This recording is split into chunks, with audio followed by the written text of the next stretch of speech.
아버지 왜 휴대폰 가게를 혼자 가셨어요? 그냥 전화만 되면 되는 거 아니냐. 그게 문제라니까요. 왜 항상 혼자 해결하려고 하세요?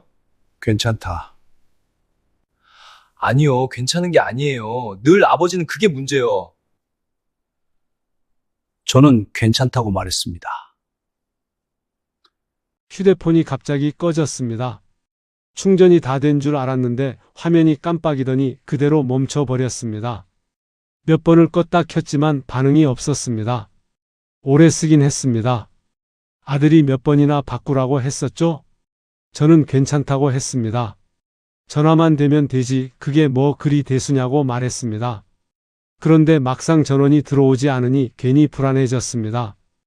요즘은 은행도 병원도 버스도 다 휴대폰이라는데 저는 그저 전화기 하나로만 알고 살았습니다. 그날은 혼자 동네를 돌다가 휴대폰 매장 앞에 섰습니다. 사실은 그냥 지나치려 했습니다. 아들한테 말하면 알아서 해줄 겁니다. 그런데 그게 싫었습니다. 늘 아버지 가만히 계세요. 제가 할게요. 그 말이 저는 조금 불편했습니다. 나이 먹었다고 아무것도 모르는 사람 취급받는 것 같았거든요. 그래서 그냥 문을 열고 들어갔습니다. 직원은 젊은 친구였습니다. 환하게 웃으며 나를 맞아주더군요. 어르신 어떤 거 찾으세요? 그 한마디에 괜히 어깨가 펴졌습니다. 저는 휴대폰이 고장났다고 했습니다. 오래 썼다고 그냥 통화만 되면 된다고 했습니다. 그 친구는 제 휴대폰을 몇 번 눌러보더니 고개를 끄덕였습니다. 이건 수리보다 교체가 낫겠습니다. 그러면서 요즘은 공짜폰이 많다고 했습니다. 조건만 맞으면 부담 없이 쓸 수 있다고 했습니다. 공짜라는 말에 솔직히 마음이 움직였습니다. 연금 받아 쓰는 형편에 괜히 큰돈 나가는 건 부담입니다. 저는 그동안 알뜰폰 요금제를 써왔습니다. 한 달에 2만 원이 채 안 됐습니다. 그게 제겐 적당했습니다. 그런데 직원은 요즘은 데이터도 많이 쓰고 가족들이 영상통화도 하니 조금 더 넉넉한 요금제가 좋다고 설명했습니다. 처음 6개월만 쓰시면 됩니다. 그렇게 말했죠? 그 이후에는 낮출 수 있다고 했습니다. 계산기를 두드리며 보여주는데 숫자가 빨리 지나가서 다 따라가지는 못했습니다. 계약서가 여러 장 나왔습니다. 형광펜으로 표시를 해주며 여기 사인하시면 됩니다 하고 말했습니다. 저는 종이를 넘기며 글씨를 읽어보려 했습니다. 그런데 글자가 생각보다 작았습니다. 읽어도 무슨 뜻인지 선뜻 이해되지 않는 문장들이 많았습니다. 할부, 지원금, 위약금, 약정, 이자라는 말이 줄줄이 이어졌습니다. 그 자리에서 하나하나 묻자니 뒤에 손님도 있었고 괜히 제가 너무 까다로운 사람처럼 보일까 싶었습니다. 직원은 계속 친절하게 설명한다고 했지만 말은 빨랐습니다. 저는 고개를 끄덕이며 따라갔습니다. 그날 나는 계약서 위에 이름은 적었지만 그 안에 뜻까지 알 수는 없었습니다. 휴대폰을 받아 들고 나오는데 괜히 뿌듯했습니다. 화면이 크고 선명했습니다. 집에 가서 손주한테 영상통화를 해보면 어떨까 생각했습니다. 나도 최신 폰 하나쯤은 써도 되지 않겠나 싶었습니다. 돈을 좀 더 쓰더라도 6개월만 지나면 괜찮다 했으니 크게 걱정하지 않았습니다. 버스 창밖으로 지나가는 동네 풍경이 그날따라 조금 달라 보였습니다. 저는 제가 뭔가 해냈다고 생각했습니다. 집에 들어오니 아들이 먼저 휴대폰을 보더군요. 아버지 바꾸셨어요? 얼굴에 웃음이 있었습니다. 저는 괜히 어깨를 으쓱하며 그렇다고 했습니다. 공짜라더라, 조건도 나쁘지 않다더라 하고 말했습니다. 아들은 휴대폰을 받아 들고 이것저것 눌러보았습니다. 요금제부터 확인하더군요. 그 순간 아들의 표정이 조금씩 굳어졌습니다. 아버지, 이거 요금제가 왜 이래요? 저는 무슨 말인지 몰랐습니다. 그저 6개월만 쓰면 된다 했다고 말했습니다. 아들은 화면을 보여주었습니다. 한 달 요금이 제가 쓰던 금액의 5배는 되어 보였습니다. 12만 원이 넘는 금액이 찍혀 있었습니다. 저는 그 숫자를 한참 바라봤습니다. 잘못 본 줄 알았습니다. 이거 6개월 유지 조건이에요. 그리고 단말기 할부 36개월. 이자도 붙고요. 이자라는 말에 가슴이 철렁했습니다. 저는 할부가 있다는 건 들은 것 같았습니다. 하지만 이자가 얼마나 되는지, 총액이 얼마가 되는지 계산해 본 적은 없었습니다. 아들은 계산기를 두드렸습니다. 이거 다 내면 얼마인지 아세요? 저는 고개를 저었습니다. 솔직히 그 자리에서 그런 계산까지는 못했습니다. 아들의 목소리가 점점 높아졌습니다. 왜 이런 걸 혼자 하셨어요? 말씀하시지. 그 말이 서운하게 들렸습니다. 걱정하는 건 알았습니다. 화가 난 것도 이해했습니다. 하지만 저는 순간 아무 말도 할 수 없었습니다. 잘못을 한 사람처럼 서 있었습니다. 며느리가 조용히 물을 가져다 주었습니다. 아버님, 다음부터는 저희랑 같이 가세요. 그 말은 부드러웠지만 제 귀에는 다르게 들렸습니다. 다음부터는 혼자 하지 마세요. 그렇게 들렸습니다. 저는 그 말이 조금 아팠습니다. 저는 그저 휴대폰 하나 바꿨을 뿐인데 집안 분위기가 달라졌습니다. 아들은 매장에 다시 가보자고 했습니다. 위약금이 얼마인지 철회가 가능한지 알아봐야 한다고 했습니다. 저는 괜히 손사래를 쳤습니다. 됐다. 내가 쓸게. 그렇게 말했습니다. 솔직히 매장에 다시 가는 게 더 두려웠습니다. 내가 뭘 모르는 사람처럼 다시 서 있어야 할 것 같았습니다.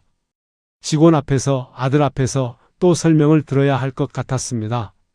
그날 저녁 식탁이 조금 조용했습니다. 손주가 새 휴대폰으로 게임을 보여달라 했지만 저는 웃으며 넘겼습니다. 아들은 계속 휴대폰을 들여다보며 한숨을 쉬었습니다. 저는 그 모습을 보고 더 말이 없어졌습니다. 괜히 미안했습니다. 돈 때문만은 아니었습니다. 아들에게 짐이 된 것 같았습니다. 방에 들어와 계약서를 다시 꺼냈습니다. 낮에 사인했던 종이였습니다. 글씨는 여전히 작았습니다. 천천히 읽어보려 했습니다. 하지만 문장이 길고 복잡했습니다. 약정 기간, 지원 반환금, 중도 해지 시 위약금 같은 말이 이어졌습니다. 읽으면서도 뜻이 또렷이 잡히지 않았습니다. 그저 머리가 무거워졌습니다. 나는 속은 게 아니라 부끄러웠습니다. 내가 몰랐다는 사실이 부끄러웠고 아들 앞에서 당당하지 못했던 게 더 부끄러웠습니다. 그래서 더 말을 줄였습니다. 다음날 아침 평소보다 일찍 일어나 거실에 앉아 있었습니다. 새 휴대폰 화면은 밝았지만 제 마음은 조금 어두웠습니다. 그날 이후 나는 집에서 말을 조금씩 아끼게 되었습니다. 나는 그날 이후로 혼자 있는 시간이 길어졌습니다. 집에 사람이 없는 낮 시간, 거실 소파에 앉아 새 휴대폰을 들여다보았습니다. 화면은 크고 선명했지만 마음은 편하지 않았습니다. 나는 스스로에게 몇 번이나 물었습니다. 내가 그렇게 큰 실수를 한 건가? 휴대폰 하나 바꾼 것이 이렇게까지 일이 될 줄은 몰랐습니다. 사실은 알고 있습니다. 아들이 화를 낸 건 돈 때문만은 아니었을 겁니다. 아버지가 당했다는 생각이 들었기 때문이겠죠? 하지만 나는 그 표현이 싫었습니다. 당했다는 말? 나는 바보가 아닙니다. 평생을 일했습니다. 사람 상대도 해봤고 계약서도 써봤습니다. 다만 요즘 세상이 조금 빨라졌을 뿐입니다. 그날 매장에서 나는 가만히 있지 않았습니다. 나름대로 읽어보려고 했습니다. 계약서를 넘기며 한 줄씩 따라가 보았습니다. 그런데 글씨는 생각보다 작았고 문장은 길었습니다. 여기 보시면요 하며 직원이 설명을 이어갔지만 말은 빠르게 흘러갔습니다. 뒤에서 다른 손님이 기다리고 있다는 사실도 느껴졌습니다. 괜히 내가 시간을 끄는 사람처럼 보일까 마음이 급해졌습니다. 어르신은 이 조건이 제일 좋습니다. 그 말이 자꾸 귀에 남았습니다. 나는 그 말이 믿음처럼 들렸습니다. 공실력이 있는 대리점이었고 간판도 컸습니다. 설마 큰 가게에서 나를 속이겠나 싶었습니다. 평생 그렇게 살아왔습니다. 간판이 있고 계약서가 있으면 어느 정도 믿어도 된다고 생각했습니다. 그래서 나는 질문을 삼켰습니다. 하나하나 묻자니 끝이 없을 것 같았고 괜히 나만 모르는 사람처럼 보일까 자존심이 앞섰습니다. 집에 와서 아들에게 혼이 난 뒤에야 나는 다시 계산을 해보았습니다. 할부에는 이자가 붙는다는 사실을 그날 밤에야 제대로 생각했습니다. 숫자를 더해보니 생각보다 길었습니다. 6개월이 지나도 기계값은 남아있고 약정은 그대로 이어진다는 걸 알게 되었습니다. 그제야 가슴이 묵직해졌습니다. 그러나 이상하게도 화가 나지는 않았습니다. 억울하긴 했지만 더 크게 다가온 감정은 다른 것이었습니다. 내가 묻지 못했다는 것, 내가 잘 모르겠습니다라고 말하지 못했다는 것, 그게 마음에 남았습니다.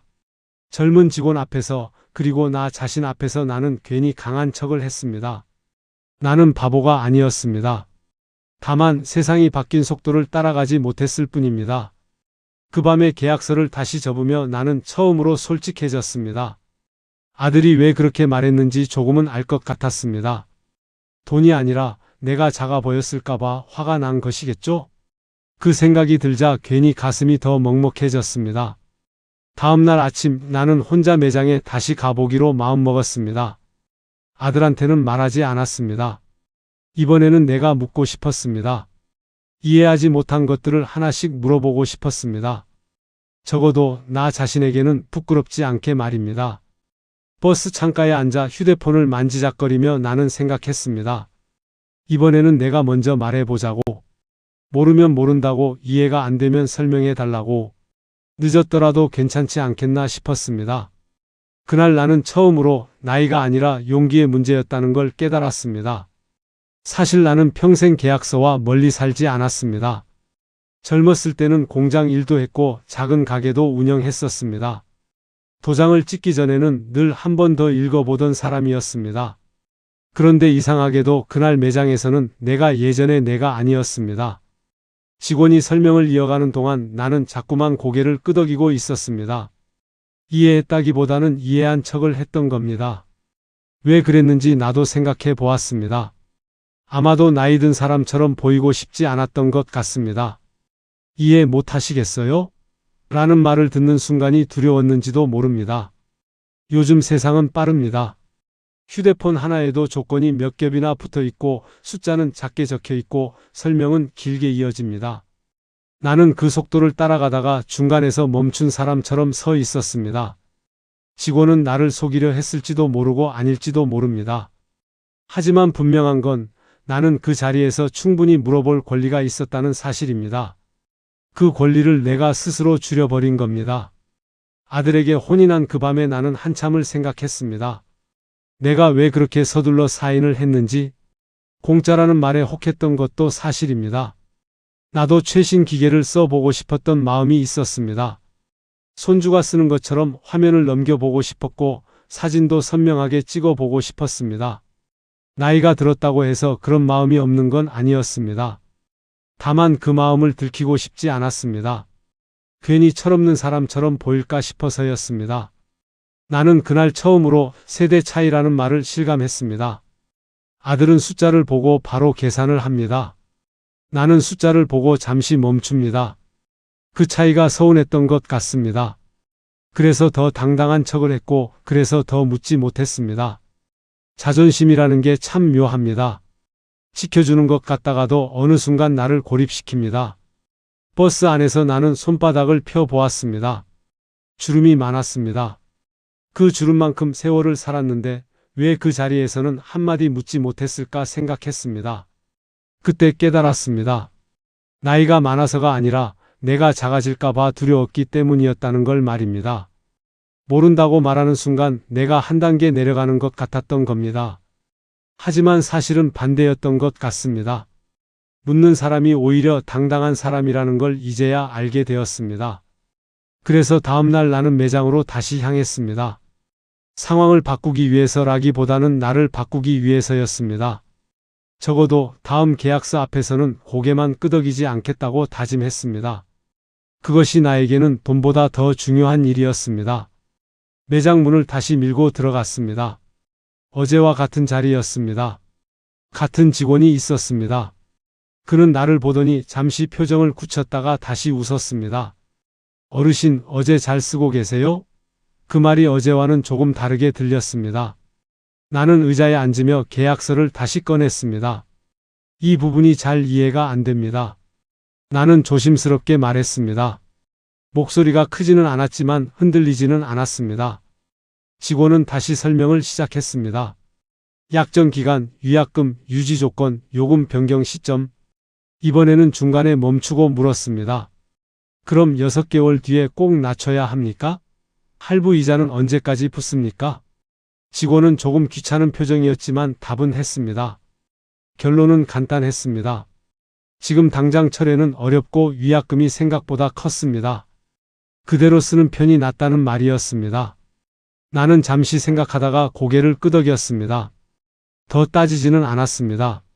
적어도 이번에는 내가 이해한 상태로 선택하고 싶었습니다. 그 차이가 나에게는 중요했습니다.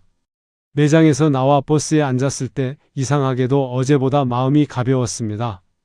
상황은 크게 달라진 게 없었습니다. 요금도 그대로였고 계약도 유지되었습니다. 하지만 나는 더 이상 모르는 채로 서명한 사람이 아니었습니다. 이제는 알고 있었습니다. 적어도 어떤 조건 위에 내가 서 있는지는 알았습니다. 집에 돌아와 아들을 불렀습니다. 잠깐 이야기 좀 하자. 아들은 조금 놀란 얼굴로 앉았습니다. 나는 매장에 다시 다녀왔다고 말했습니다. 설명을 들었고 상황을 이해했다고 했습니다. 그리고 덧붙였습니다. 내가 잘 몰랐다. 다음에는 같이 가자. 그 말은 쉽지 않았습니다. 하지만 해야 할 말이었습니다. 아들은 한참을 말이 없었습니다. 그러다가 고개를 끄덕였습니다. 아버지, 화내서 죄송해요. 그 한마디에 마음이 조금 풀렸습니다. 우리는 해결책을 찾은 건 아니었습니다. 요금은 당분간 그대로였습니다. 하지만 식탁의 공기가 달라졌습니다. 손주가 새 휴대폰으로 사진을 찍어주겠다며 웃었습니다. 나는 그 모습을 보며 따라 웃었습니다. 계약서는 여전히 서랍 안에 있습니다. 종이 한 장이었지만 그 안에는 숫자보다 많은 것이 들어 있었습니다. 자존심도 있었고 세월도 있었고 서로의 걱정도 있었습니다. 나는 그날 이후로 모르는 것이 있으면 묻기로 했습니다. 나이가 들어도 배우는 건 부끄러운 일이 아니라는 걸 늦게나마 알았습니다. 휴대폰 요금은 아직 조금 부담스럽습니다. 하지만 그 계약서 덕분에 우리는 조금 더 솔직해졌습니다. 어쩌면 그게 내가 얻은 진짜 값이었는지도 모릅니다. 휴대폰 한 대였습니다. 그저 기계를 바꾸는 일이었고 몇 장의 이름을 적는 순간이었을 뿐입니다. 하지만 그 종이 위에는 숫자만 적혀 있던 게 아니었습니다. 아버지의 자존심이 있었고 아들의 걱정이 있었으며 서로 말하지 못했던 거리감이 함께 적혀 있었습니다. 우리는 언제부터 모르면 묻는 일을 망설이게 되었을까요? 나이가 들었다는 이유로 설명을 더 들어도 되는 자리에서 괜히 고개만 끄덕이고 돌아선 적은 없으셨습니까? 혹시 당신도 계약서 위에 이름은 또박또박 적었지만 그 안의 뜻을 끝까지 붙잡고 묻지 못한 날은 없었습니까? 그때 화가 났던 건 정말 돈 때문이었나요? 아니면 마음 한구석이 작아졌다고 느낀 그 순간 때문이었나요? 가족이라는 이름 아래 우리는 얼마나 많은 말을 삼키고 살아왔을까요? 자존심과 걱정 사이에서 우리는 얼마나 자주 서로를 오해했을까요? 여러분이라면 그 자리에서 무엇을 먼저 선택하시겠습니까? 설명을 더 듣는 용기였을까요? 아니면 괜히 괜찮다며 웃어버리는 체면이었을까요? 오늘 이야기가 누군가의 하루를 다시 돌아보는 작은 계기가 되었기를 바랍니다. 인생사행 감동을 함께 해주셔서 감사합니다. 늘 건강하시길 바랍니다.